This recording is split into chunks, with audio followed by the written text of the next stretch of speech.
Today, I suggest you walk around the Khotyn fortress in the Dniester region of Ukraine. It has been written and photographed a lot about this fortress, so we will simply look at it from the outside to imagine past events and assess its current state. To make an incomplete circle about the citadel, we will move along the surface of the well-preserved defensive rampart and then wander down to the Dniester River to appreciate the strength of the fortifications from below. We will start with the southwestern bastion that dominates the height of the fortress territory. After passing a small stream by the top of the ancient wall, you can climb to the tower above the Yasa Gate, from where the citadel looks quite authentic. From the central part of the western defensive rampart, a very informative perspective of the citadel's outer walls opens and you can appreciate its structure as a whole.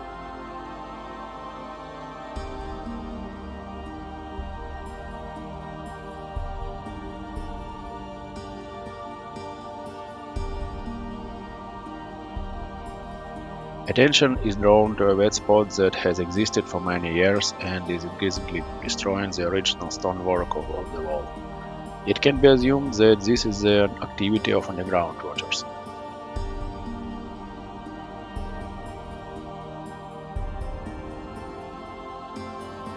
However, in general, the fortifications were well preserved, and you can imagine how many assaults and shellings they withstood during the many wars that took place here during the last 500 years.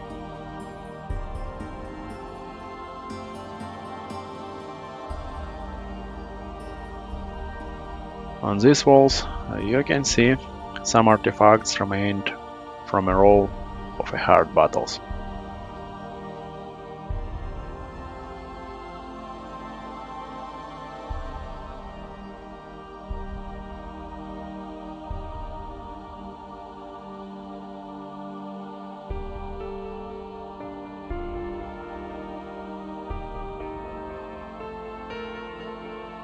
From the northwestern bastion, the defensive rampart gradually begins to approach the Dniester River. From the site of the citadel, the most protected northern tower of the castle begins to catch the eye, and the multi-level earthen fortifications are revealed that adjoin it from below.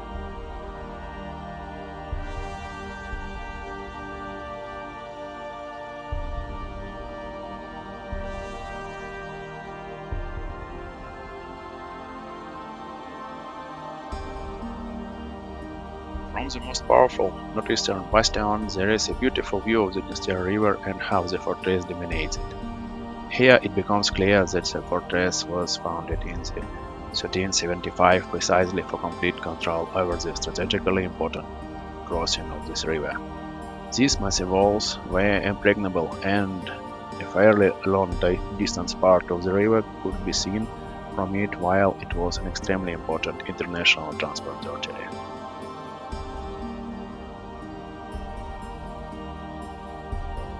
These massive walls remember many owners and attackers: the Principality of Moldavia, the Kingdom of Poland, the Ukrainian Cossacks, and the Ottoman, Austro-Hungarian, and Russian empires. The fortress changed hands many times. It was destroyed many times, and then rebuilt by the army of the winner. In general, it can be said that it was the largest fortress in Europe during the late Middle Ages, and due to its strategic position, it attracted dwarfs like a magnet.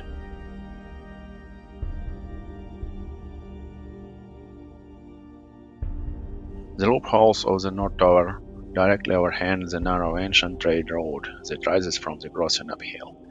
Archaeological research and renovation are still taking place in the Dniester Gate located here, which you can be sure of just by looking here. These massive stone walls and walls remember many events.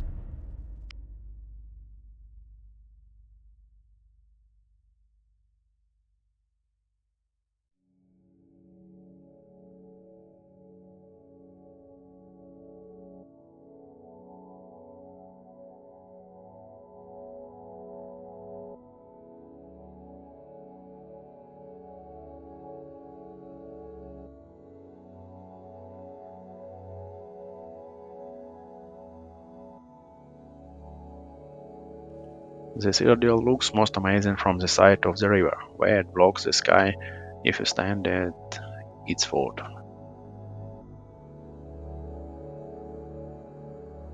Here you can also observe how this incredible massive structure stands on a rock of indigenous rocks, crystalline limestones and dolomites of the landlocked areas of the Silurian system.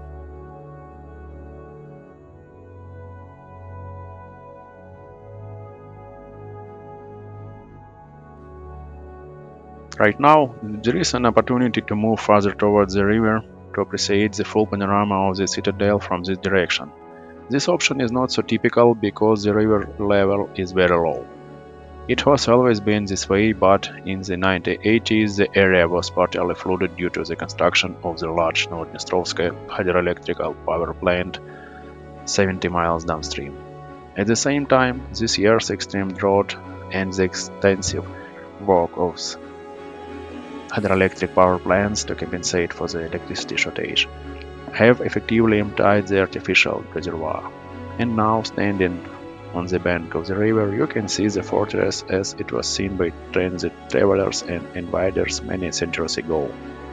On the shore, a clay sediment was exposed, which is cracking due to dryness and is gradually overgrown with meadow vegetation.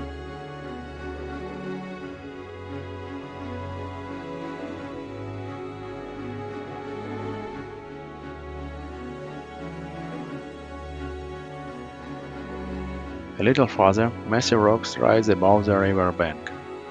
They are made of the same rocks as the fortress base, and you can imagine how the area looked 1,000 years ago before the construction of the citadel.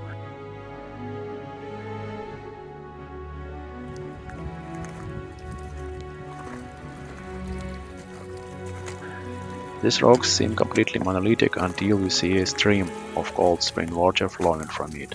Probably it is such underground stream that destroys the western wall of the fortress.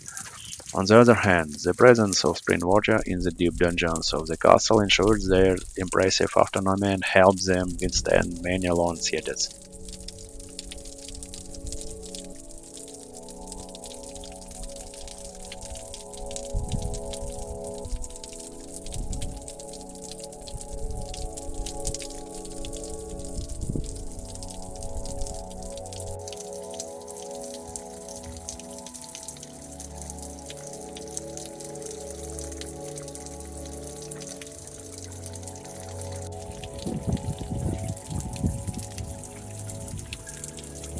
At all times, clean drinking water has been a strategically important source for people.